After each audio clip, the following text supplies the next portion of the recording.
I hope that I don't freeze because my computer today is kind of acting up here. Okay. So, ready to go? I'm ready. And just to check with you, there's not a video, it's just sound, just audio. Okay, good. Yeah. Otherwise, I would have I was thinking, she looks really nice, but yeah. Good. Michael Tobolsky asked me, so it's just audio. And I was like, yeah. And he was like, okay, so can I take off my... yeah, take off your suit, whatever. Yes, yeah. Oh, that's fantastic. That's so good. All right. So,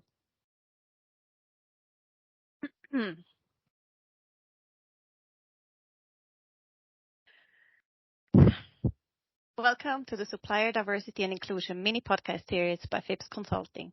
In this mini podcast series, I speak with international guests who share their experience on supplier diversity and inclusion. Today, I'm talking to Suzel Arieli. She's the founder and CEO of Arieli & Company. Arieli & Company measures invisible capabilities that have a big impact on business growth. Challenges that they help to include. Challenges, okay. Arieli & Company helps to do this again. Arieli & Company. Don't worry. It's a mouthful. Arieli & Company helps to overcome challenges which include build new executive leadership capabilities, and they help with succession planning and pipeline development.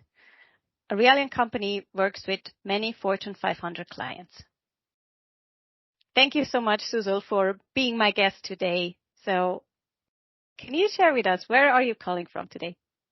Yeah, absolutely. I'm calling from London, and I'm calling from a neighbourhood in North London called Hampstead.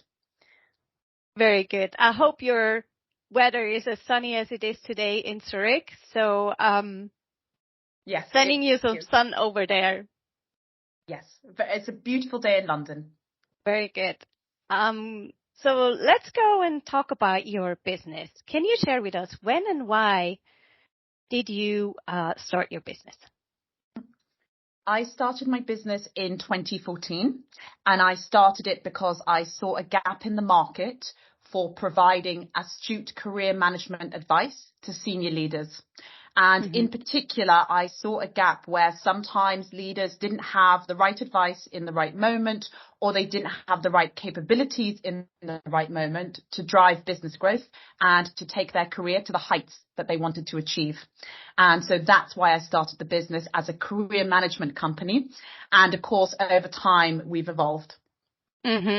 Wow. So you're going to celebrate 10 years next year. I can't believe it. When you say that, I'm like, so great. Yes, we will. And we would love to invite you to the party. Oh, great. I'd love to come. So did you actually know about the concept of supplier diversity and inclusion when you started your business? I had no clue. And it actually took me until about 2020, so just before the COVID crisis, to learn about supplier diversity.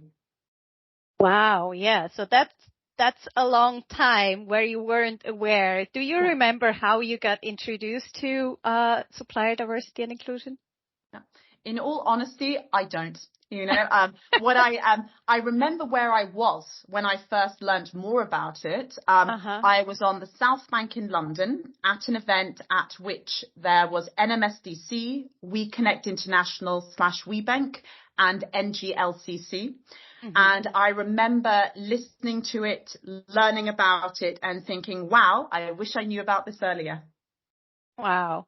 So do you think, or did you feel any difference between being a diverse-owned business without having that information and afterwards when I guess you then had a certification from one of these organizations? That's a very good question. I think that learning about it first was very empowering. And I think it was this great moment of, wow, okay, so corporate and other organizations understand some of the very real challenges that diverse business owners and managers face. So that was very empowering. I think at the end of the day, though, all diverse suppliers really care about growing their business based on merit, and being partnered with, because what they offer is a better quality, is more innovative, is the right price. So I think from that perspective, that really is the focus that we have, and that a lot of the diverse suppliers and businesses that I work with have as well.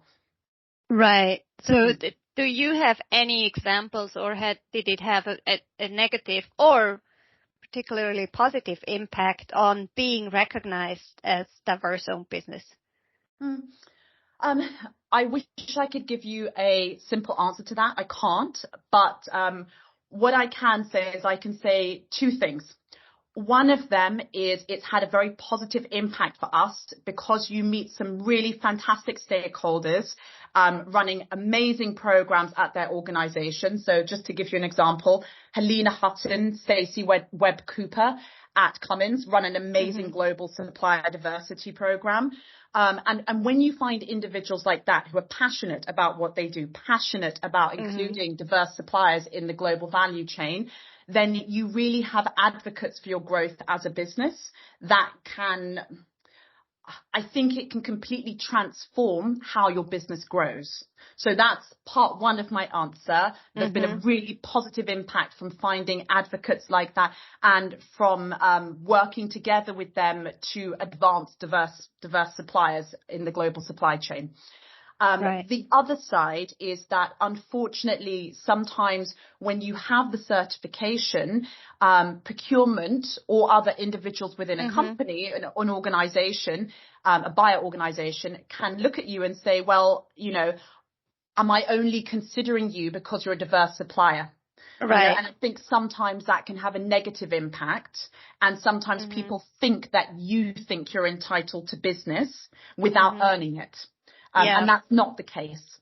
So right. It sounds like a quota thing, right? Yes, exactly. Yeah. Exactly. And no business owner who produces something great wants to be a quota. No one wants that. You have a seat at the table because what you're doing is outstanding. Right.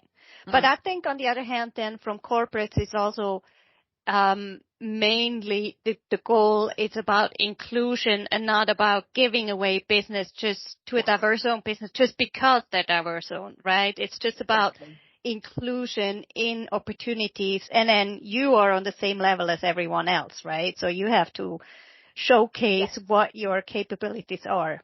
Exactly. And I think it's very interesting that you mentioned that. And we find that corporates that do this especially well within their own workplaces, they role model inclusive best practices and accountability, not only throughout the whole of their business, but particularly within their internal leadership. And when that's the case, there's a very correct and positive attitude towards supplier diversity. And as you said, then it's all about inclusion and merit.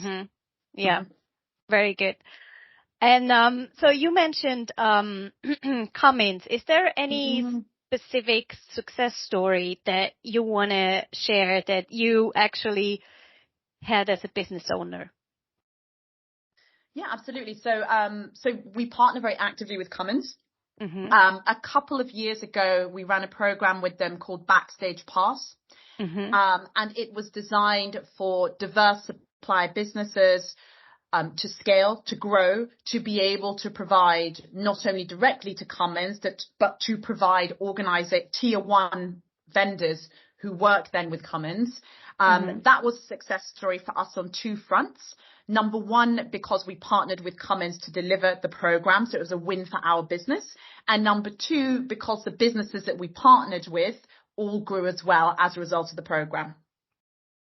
Very good. That sounds very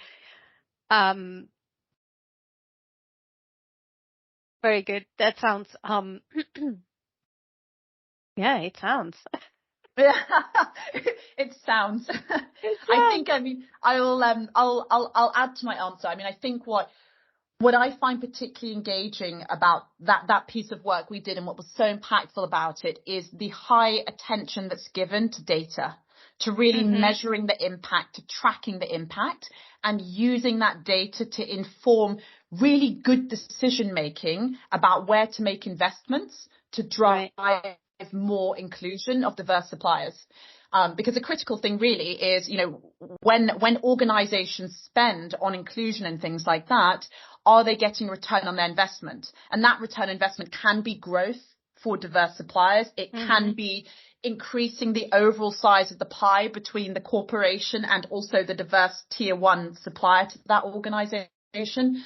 But metrics is really key. And that's why we found that such a success story, a great use of using metrics to drive impact. Very good. Yeah. As I always say, what gets measured gets done. Yes. An old say in the supplier diversity and inclusion world. So you have your business for 9+ years now and are very successful. What would you say to an entrepreneur about supplier diversity and inclusion? Generally speaking, an entrepreneur or a diverse entrepreneur? Generally speaking, but also maybe a diverse entrepreneur. Yeah, I mean, I think I'll answer to both. I think what I would say about supplier diversity is I would say know about it. Know whether you can be registered as, for example, a women-owned, controlled and managed business or a Black-owned, managed, controlled business. So know that and know what you can access, the resources that you can access through those associations, which do some amazing work. I would also say don't expect it to mean that you're suddenly going to land contracts. Expect to put in the work as you would through building any type of business relationship in order to land contracts that have meaning for your business and that will help it grow. Yeah, thank you. That's very important to know. So do you also have any supplier diversity and inclusion efforts in your company? Yes. Yeah. We keep a very, very close eye on who we partner with. Part of that is it became very clear to us about 5 years ago that the quality of partners that we have has a disproportionate impact on how we grow ourselves. Yep. So we pay very close attention to it. And as regards supplier diversity, we measure and track how much diverse supplier spend we have ourselves. It's really important to make sure that you live best practices as well as talk about them. Right. So you're not just expecting, or you're not just a diverse-owned business yourself, but you also make sure that you include diverse-owned businesses in your supply chain, because we all know what the advantages are, and it's very important that you also live what you talk. Yes, very important. What is it again? You walk the talk. You walk the talk, yeah. Okay, we're almost at the end of this podcast already. Is there one last thought that you would like to share with the audience? I'm going to be cheeky, Andrea, if you allow me. There's a question that you didn't ask me that I was very much hoping you would ask me. and the question is, what can corporates do to help supplier diversity? Do you mind if I answer that question? Of course. Let me do the cut here and then just go back and add this in. So I thought I had all the questions that you actually want me to ask. Okay, what was that again? About the corporates? Yeah, and maybe it's just that I was thinking about your notes and then this question came into my head and I forgot to share it. So sorry. What can corporates do to help supplier diversity, or what can large organizations do to help supplier diversity, or to help diverse suppliers? It's up to you, or to include diverse suppliers better. Another thing I wanted to ask you is about your certifications. Do you want me to mention that you have any certifications, or and you are... No. No, unless you think it's important, I'm very happy to answer the question if you would like to ask. So which certifications do you currently have? MSD UK? No, WeConnect. Yes.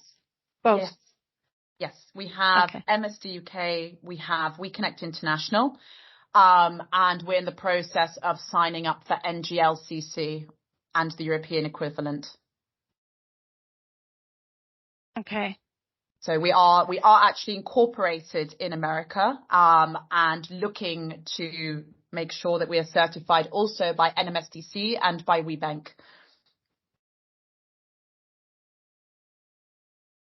A lot of cutting in this. Yeah.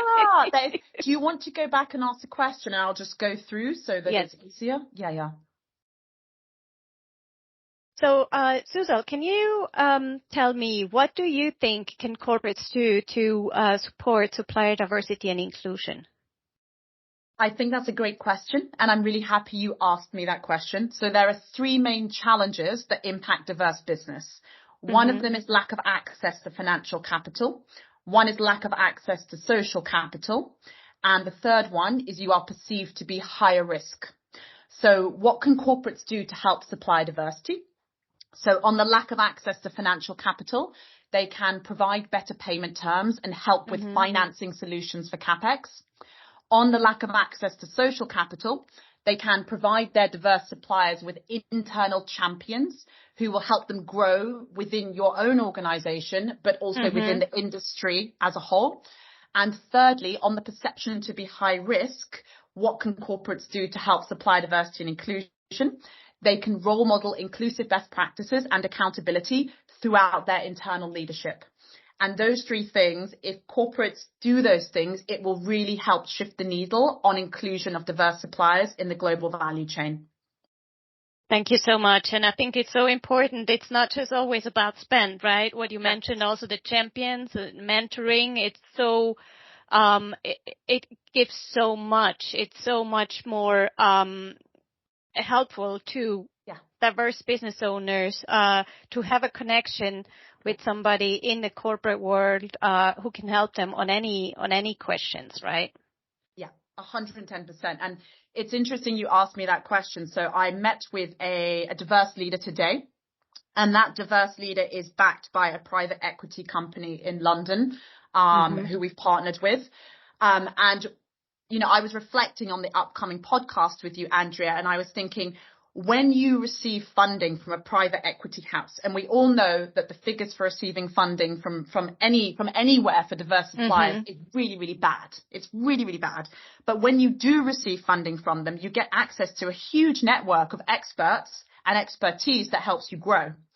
And so really, you don't necessarily have to spend, but just connecting people to experts within an organization can help a lot. And one thing I'll add, it's also important to connect entrepreneurs to people with entrepreneurial experience wherever that's possible, because it's a very different skill set, and that can really help diverse suppliers grow. Right. So a mentoring between the diverse business owners or entrepreneurs overall is also would be a great solution to support entrepreneurs. And I think the third point that you mentioned is also very crucial. It's about training and the whole company that runs supplier diversity and inclusion efforts knows about what the company is doing, and they understand why and are supportive. So I think that's a very, very important point as well. Yeah, and it could also be very simple. I mean, if we were just to say what is just one thing without including extra spend that each corporation could do, it would be that each CEO role models inclusive practices day to day. If every CEO did that globally, it would completely transform the world of work in a very positive way for everyone. Yeah. You know, for diverse and non-diverse suppliers. And that doesn't require any spend whatsoever.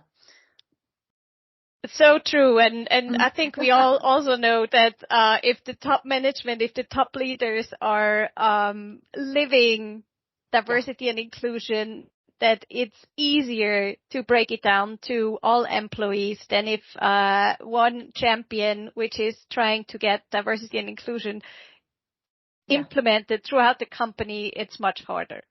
Yes, yeah. And I think it's that constant reminder that diversity, equity and inclusion, it isn't just about people who we describe as diverse. It isn't just about women. It isn't just about people from the queer community. It isn't just about, about veterans. Diversity, equity and inclusion, I would say at its best, it's about fairness and respect for everyone, no matter your race, no matter your religion, no matter anything else. So I think it's really important to remember that. I think that was such a great thought and last sentence. I don't know if you want to add something to that, because we're almost at the end of the podcast. So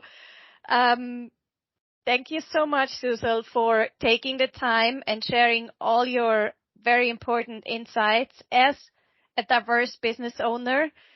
And if you want to know more about Gabriella & Company, or if you want to make your supply chain more inclusive, reach out via fipsconsulting.com or Fips Consulting on LinkedIn. Listen to my next episodes where I talk with more experts about supplier diversity and inclusion and the impact on their business. Contact me if you have any topics or inputs around supplier diversity and engagement that you would like me to talk about. Thanks much for listening, and bye, Diverse Owned.